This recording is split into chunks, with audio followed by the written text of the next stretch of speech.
When navigating to the sweetest sources of nectar and the richest pollen, honeybees use the sun as a fixed reference point to make their way safely back to the hive.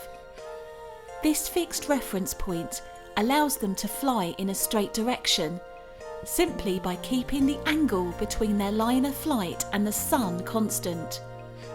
On cloudy days when the way home is not so clear, to avoid getting lost, the honeybees must more carefully read clues to the hidden sun's position by following less visible polarized light radiated by the sun. The purpose of this story is to illustrate the important lesson of learning to listen to and follow the less visible guidance of the Holy Ghost. The Honeybee and the Holy Ghost by Lance Douglas. On a beautiful spring morning, in a lush green meadow of clover, under an apricot tree full of sweet-smelling blossoms, growing next to a little stream of clear water, on top of an old tree stump, sits a beehive full of honeybees who are buzzing with excitement because it's springtime, and springtime is a honeybee's favourite time of the year. Inside the beehive, a new little honeybee named Busy has just emerged from her private honeycomb cell for the first time. Busy's mother, the Queen, welcomed Busy into the world. "We are so glad you have joined our hive," the Queen spoke softly to Busy, as Busy noticed many other young bees in the hive. "But it is springtime, the blossoms are blooming, and the work of gathering has begun. There is much to do. Now buzz along." The Queen encouraged her new little bee. Busy quickly learned how to keep the hive clean and neat. But what Busy was most excited about was turning 8 days old. 8 days is a special age in the life of a honeybee. That is when a honeybee can choose to venture outside of the hive to help with the important work of gathering pollen for the baby bees and the sweet nectar that will be made into delicious honey. All of the young bees inside the hive waited anxiously to turn 8 days old. Exciting stories were being told about the beautiful world that awaited them outside the beehive. With the special day soon approaching, the Queen came to Busy. "You will soon be permitted to leave the hive if you choose," the Queen explained.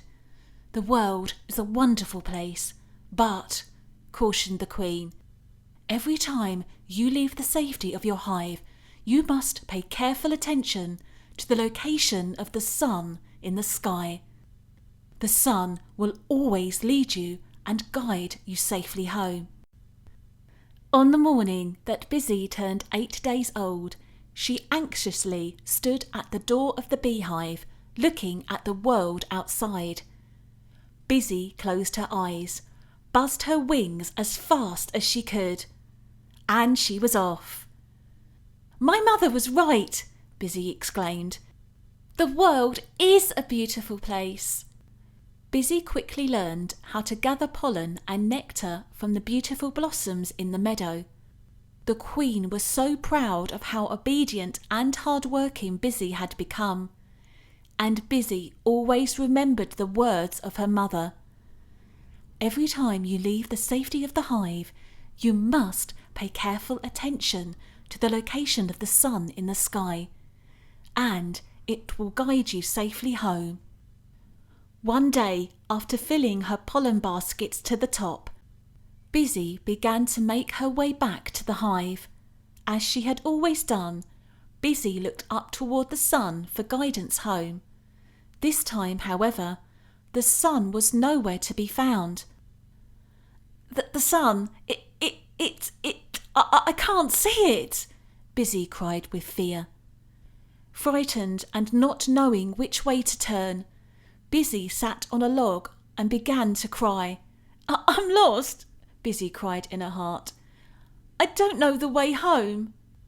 Suddenly, to her surprise, a sister bee saw Busy sitting on the log. "What's wrong, Busy?" her sister asked. "The sun, I cannot see it, and I don't know which way is home." Busy sniffed. "Follow me, Busy," her sister replied. "I know the way home." Safely back at the hive, but still trembling with fear, the queen came to Busy. "Why the sad tears, Busy?" the queen inquired. "The sun," Busy whispered between sniffles. "I could not see it.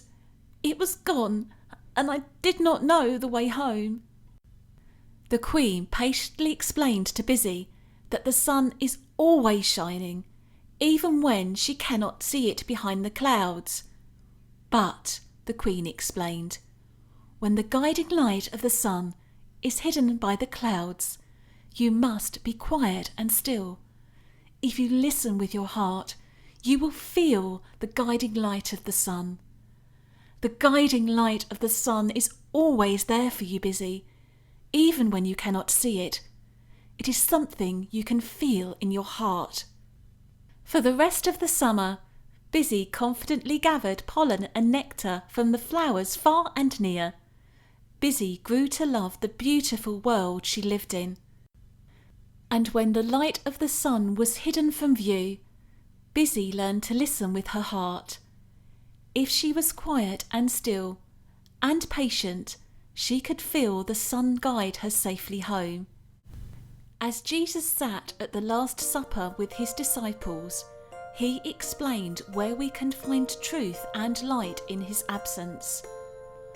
"But the Comforter, which is the Holy Ghost, whom Father will send in my name, he shall teach you all things, and bring all things to your remembrance, whatsoever I have said unto you. Peace I leave with you, my peace I give unto you. Not as the world giveth, give I unto you. Let not your heart be troubled, neither let it be afraid." Order your copy of The Honeybee and the Holy Ghost, Butterfly Wings, The First Christmas, 5 Busy Honeybees, the original story of the Tooth Fairy, the original story of the Piggy Bank, or any of Lance's books on Amazon today.